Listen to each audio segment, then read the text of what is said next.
Naghahanap ka ba ng napakamurang unit located lang dito sa Cavite? Walang down payment. Along the highway pa kaya napakalapit natin sa mga landmarks. I-check nyo na po ito.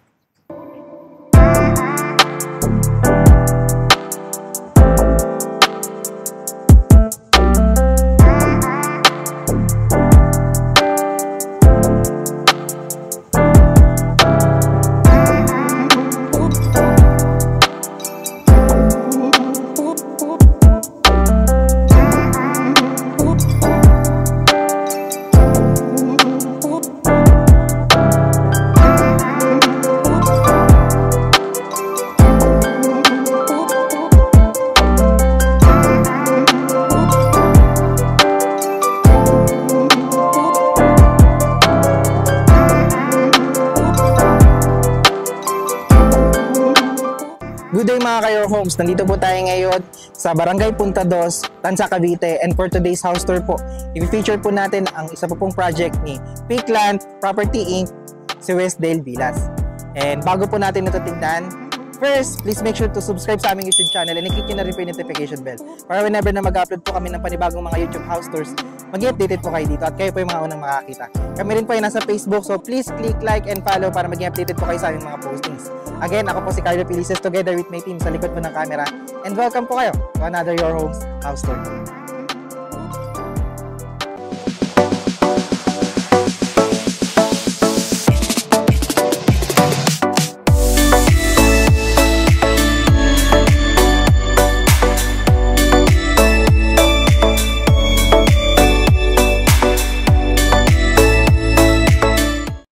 Si Westdale Villas po natin ay along the highway lamang po.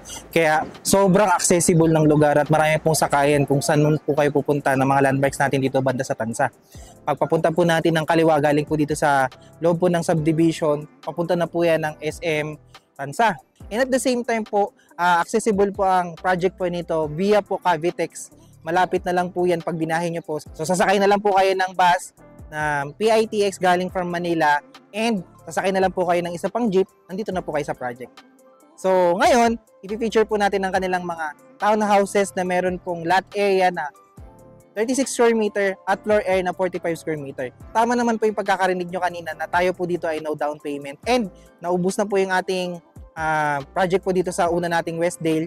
Ngayon po, meron tayong bubuksan na bagong project which is si Westdale Villas. So tignan po natin ang unit po nila. Bago po natin pasukin po ito, meron po tayo dito semi-complete na turnover. May tiles na po ito sa baba, sa second floor lang po ang wala. And at the same time, may provision po tayo dito for 2 bedroom. May 1 toilet and bath, may dining area, may living area, may service area po tayo. Because tayo po ay medyo semi-complete ang pagkaka-turnover dito, medyo less na lang po ang ipapagawa natin. Sa second floor po, tatalisan na lang po natin at saka lalagyan ng partition. So ano pang hinihintay natin? Tignan po natin. So dito, as you can see po, ito po ang ating pinaka-model unit natin. Ang ating townhouse po dito ay may ganito pong kulay ang lahat. And at the same time, kung mapapansin nyo po, yung community nyo po, pagtabi-tabi na sila, ganyan po siya. So ngayon, meron pa rin naman po tayong space dito sa harapan. Pwede po natin yan lagyan ng garden or pagparkingan ng ating motor. So in case po na gusto nyo po na magkaroon naman po ng parking para sa sasakyan, meron po tayo diyang mga end unit or corner unit. Pwede po natin yung pag-usapan sa inyong inquiries. So ayan, as you can see po, ito pong model unit natin, nagkataon po ito ay end unit. So at or corner unit. So meron siyang space talaga po dito sa gilid kapag kayo po ay nakakuha. At meron pa po mas mga malalaking lote dito. Yun naman po ay kung gusto nyo po na meron kayong parking area. So ngayon, medyo minimalist ang pagkakagawa ng bahay pero napakaganda po nito, lalo po kung kayo po ay nag-i-start ng pamilya at gusto nyo po siyang malipatan kahit hindi po kayo masyadong nagda-down payment. So tara, tingnan po natin ang loob. So ayan, pagkapasok po natin, ang mapansin po natin ang ating pintuan, metal flush door na po yan, kaya safe na safe po yan. So at the same time po, nabanggit ko po kanina tayo ay medyo semi-complete po. Kasi po kung mapapansin nyo po, ang turnover natin dito sa ground floor, naka-tiles na po yan. And because tayo po ay merong malaki-laking floor area which is 45 square meter, malaki na po ang inyong space sa inyong bahay. So ayan po, si Westdale po natin, kung mapapansin po ninyo, kapag tayo po ay inner unit, syempre dito po yung ating bintana. So dito po sa ating bintana, Naka-sliding window na po ito. Malaki na rin po ito at aluminum na ito kaya hindi po ito madaling masira. At the same time po, this is the space for your living area. Nagkataon lang po na may bitana po dito sa side na to kasi tayo po ay nasa corner unit. So kapag tayo po ay inner, wala po tayong bitana ito. Ito pong living area po natin, ang dami po nating pwedeng gawin. Lagay po tayo dyan ng sofa, at TV. Maganda po itong space po na ito. At the same time po, kung makapansin nyo, bago po tayo mag-proceed dito, ito na rin po yung ating ceiling. Naka-steel deck na po yan, kaya napakatibay po ng pagkakagawa. Pipinturahan na lang po at lagyan ng kisame, maganda. Or kaya lagyan ng kisame, maganda na po yan. At the same time po, dito naman po ang ating space for the living area. And as you can see po, pwede po kayong maglagay dito ng 4-seater na dining table. Dito rin po yung ating kitchen countertop. Meron na po rin itong tiles. Meron na po itong sink. Stainless po yan. At the same time, may kasama po yan na faucet sa pag-turnover po natin. Ito po yung ating pinaka-turnover dyan. Sa bintana po natin dito, naka-jealousy po tayo. Kasi mostly po ng client po namin, ang pinagagawa nila dito, tinitibag yan, dinidiretso po sa labas. Kaya, hindi po kayo manghihinayang dito po sa bintanang ito in case. So, naka-ready na rin po yung ating mga saksakan dyan sa ating mga kitchen appliances. So, ngayon, dito po may access tayo para sa ating service area or yung pwede po natin gawing laundry area. Malaki pa rin po itong space po nito actually.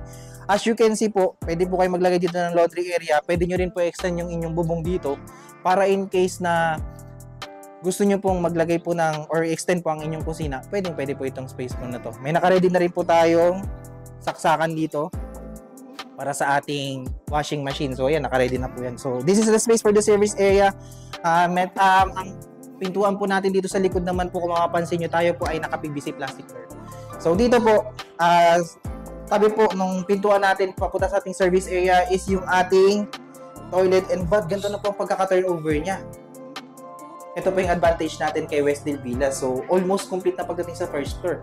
As you can see po, may tiles na po tayo dyan. Fully painted po ang mga walls. Kompleto po ang ating fixtures. Meron na po itong shower.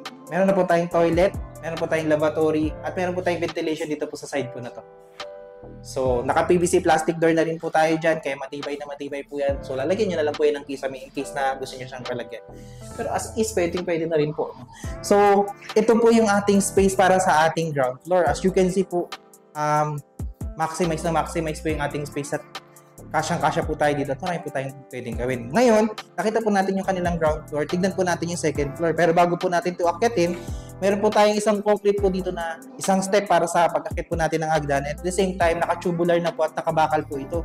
And kung mapapansin nyo po, meron na po silang semento dito para in case na magpapalagay kayo ng vinyl or kaya ng tiles, pwede naman po yan. So, tara, tignan natin ang taas. Bago po natin pala akitin, andito rin ating circuit breaker sa ating bahay. So, malaking-malaki pa rin po yung ating space or saktong-sakto po ang ating space sa pag-akit po natin ng hagdan. And as you can see, pag-akit po natin, bubungad po sa atin ng space natin for the second floor. Meron po silang railing po dito nakasama, kaya safe na po yan.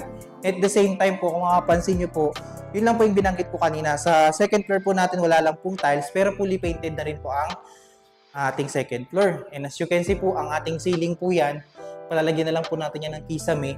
Okay na po yan. So, dito po, kapag end po alit ang nakuha natin, meron tayong mga bintana dyan. Pero kapag tayo po ay inner unit, as you can see po, nandito po siya. May bintana po tayong malaki dito sa harapan. So, dito naman po sa side po ng bintana, meron din po tayo dyan na fixed po na bintana para merong natural light pag-akit po ng hagdan. So, normally po kasi ng mga client po namin, talagang ito po, na po to, para sa division. So, natatakpan po itong side po na to. So, may bintana pa rin po kayo kahit po nakatakip po yung side po na ito. So, ngayon, this is the space for your first bedroom. Pwede nyo po itong gawin. At the same time, dito po sa side po na to, pwede nyo rin pong gawin yung second bedroom po natin. Meron na po sila, kasi mini-maintain po nila yung kanilang model unit, kaya meron po mga ganito. Hindi na po namin napatanggal. But anyway, dito po yung ating second bedroom. As you can see, malaki pa rin po yan at marami po kayong magagawa sa space na ito. And at the same time po, dito po sa likod po natin, naka-jealousy po yung ating bintana. Hindi po katulad sa harapan na naka-sliding window. So, yun nga po, yung reason po nun is because para po pag kayo nagpa-extend, pwede nyo lang po itong tanggalin. So, ito po yung ating pagkaka-turnover. So, 45 square meter na floor area, dami nyo na po magagawa sa unit nyo. In case po na gusto nyo pong magpa-extend yun sa likod, pwede po yan. So, ngayon po nakita nyo po ang ating actual turnover sa Westdale Villas. Pag-usapan po natin ang presyo. So magkano nga ba ang presyo natin dito sa Westdale Villas, Tansa, Cavite? Ang ating total contract price po ay nag-i-start po sa ating mga inner unit na meron pong lot area na 36 square meter at floor area na 45 square meter sa presyo po na 1.7 million. Meron po tayong 5,000 po dito na reservation fee. At the same time po, wala po itong down payment. So meron po itong magiging monthly amortization po kay Pag-ibig po na yan, no, na 11,800. Ang ating monthly required income naman po dito ay 30,000 naman po. So in case po na hindi po kayo pasok sa ating required income, pwede naman po akong co-borrower dito and pag-usapan po natin yan sa inyong inquiry. So kung meron po kayong mga katanungan pa for further information and gusto niyo pong magpa-tripping po sa ating project pa na ito, you can contact us sa number po na makikita niyo sa screen and at the same time po sa aming Facebook page. Kaya kung ikaw ay naghahanap ng walang down payment, located lamang dito sa Tansa, along the highway na kaya napakalapit na rin sa ating mga landmarks at nag-start ka ng family, gusto mo agad malipatan, at the same time okay na rin ang community, maganda po ito, i-check nyo na po itong project po na ito. Kung hindi pa po kayo nakasubscribe sa aming YouTube channel, please like, share, and subscribe na rin po para maging updated kayo sa mga ibabago namin ipipicture na bahay na kagaya po nito. Maraming pong salamat sa panonood at magandang araw.